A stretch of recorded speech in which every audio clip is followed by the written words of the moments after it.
So those are some of the spending commitments we've heard about already, and who better to discuss them than with one of the Chancellor's team, the Chief Secretary to the Treasury, Liz Truss. Welcome to the set Good here morning. in Manchester. Well, let's pick up on some of those things, but start more broadly.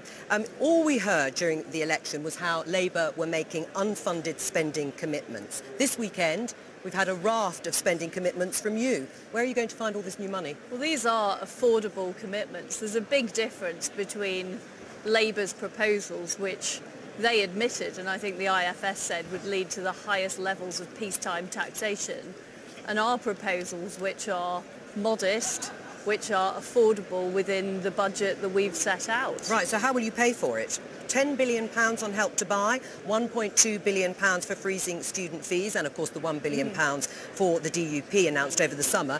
Where are you going to find that money? So take the £10 billion for Help to Buy. That is money that will be paid back ultimately. So the government supports it, yes, we borrow it, but ultimately it will be paid back. So that's very different from the issue of raising the threshold on student loans, which absolutely we will need to find 1.2 billion over the next 3 years. So those are two very different sorts of money. The 1.2 billion is not costed. Well, we've got a budget coming up, Joe, which is where we will look at how we fund that compared to other priorities. But this government has a record of being able to identify where there are issues. So, for example, education. We knew there was an issue with frontline funding for schools.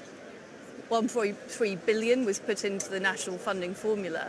The money was found from within the education budget. So what we were doing is taking money that we were spending centrally and moving it to the front line. Yes, but you're moving existing money around. You're not spending any more. That's what my you're point. saying. Right. That's exactly the approach we're taking. But you are here. You're going to borrow £10 billion. You're going to add to the deficit, aren't you, in the short term? Well, that adds to the debt. It doesn't add to the deficit, because it goes straight on the government's balance sheet. Right, so you're going to add to the debt, even though the Chancellor said already this morning that debt is going to be coming down next year, he hopes, as a proportion of GDP. You're going to increase that in the short term.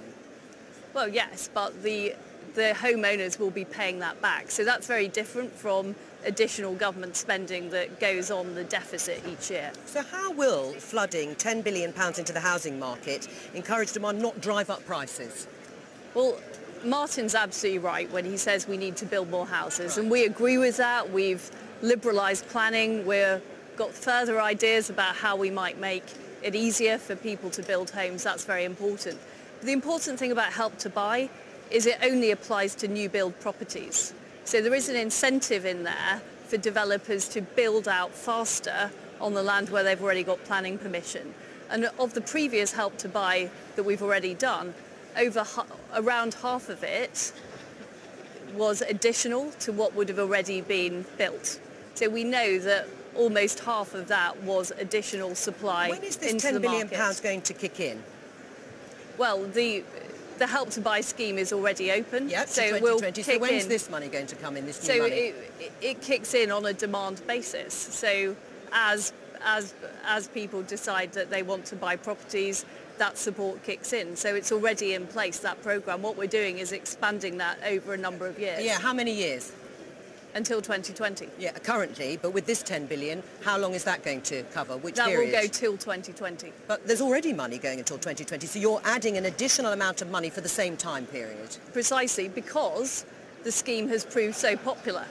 Because people want to use it, because it's helping them get on the housing ladder. Right. And that's really important. How many people is it helping? I don't have the figure on that. It's 135,000 new buyers. Now, would you accept that that is a drop in the ocean in terms of the housing challenge that faces this country? Well, we need to do more. I completely acknowledge that, but it's a good step forward, and that's 135,000 people who have the benefit now of owning their own home. Right, and a target of 1 million new homes is what you put forward. And actually, the House of Lords Economic Affairs Committee says that's still not enough. That's a cross-party committee. They say you need to recognise the inability of the private sector to build the number of homes needed. Do you accept that? Well, I accept that both the private sector and the public sector need to build more homes. That's absolutely right. Right, how many new homes in a year? Well, you've got that figure of 1 million. We have increased the number of homes that's being built, and over time we'll increase that further. Right. You've already accepted, though, that putting £10 billion into the housing market is going to push up prices. Is that the aim of this government? I haven't accepted that at all. What I've said... Will it or won't it? Well, I've said it won't, because what we're doing is also creating additional supply, because Help to Buy is only available for building out new homes. So that's an incentive for house builders to build out new homes. Right. Is it really the radical revolutionary approach that is needed to deal with the housing issue in this country? I do think we need to do more. What we've said is we'll be announcing further measures in the budget, specifically on planning and supply. This is a challenge that has been built up over decades, that we haven't been building enough homes as a country. As you rightly say, there's not a magic bullet that's suddenly going to sort it out. But Help to Buy is part of the solution. Of course, we need other parts of that solution too. Let's talk about tuition fees. And you're knocking effectively hundreds of pounds a year off debt repayments for some graduates. Is that an adequate response, do you think, in your mind, to the concern over student finance? Yes, I think it's the right response. When I was at a sixth form a few days ago and chatting to some of the students, and what they were saying to me is that they think it's perfectly fair that students contribute to the cost of their university degrees. We know that somebody getting a degree earns on average £200,000 more over their lifetime as a result of that degree, but they felt there were issues when they entered the job market. So what we're doing is raising the threshold from 21,000 to 25,000. That's a reasonable response. I think people broadly accept that there is a huge benefit to going to university, that the student themselves should pay some of that. And of course the government supports that as well. And that's the right balance that we've got at the moment. Well, I'm sure that's true, Liz Truss, that they will take anything that's going free. But they weren't that enamoured, were they, by the offer, enough to say they would vote Conservative?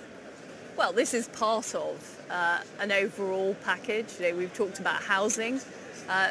And I think what's also important is making sure that people are able to get good jobs when they leave school or leave university, are able to do apprenticeships as well. So this is part of what we're doing to make sure that everybody benefits from our economic success as a country. But economic There's success... There's not a single silver people... bullet to answer the question. And when Jeremy Corbyn promises he's going to write this off, that costs £11 billion.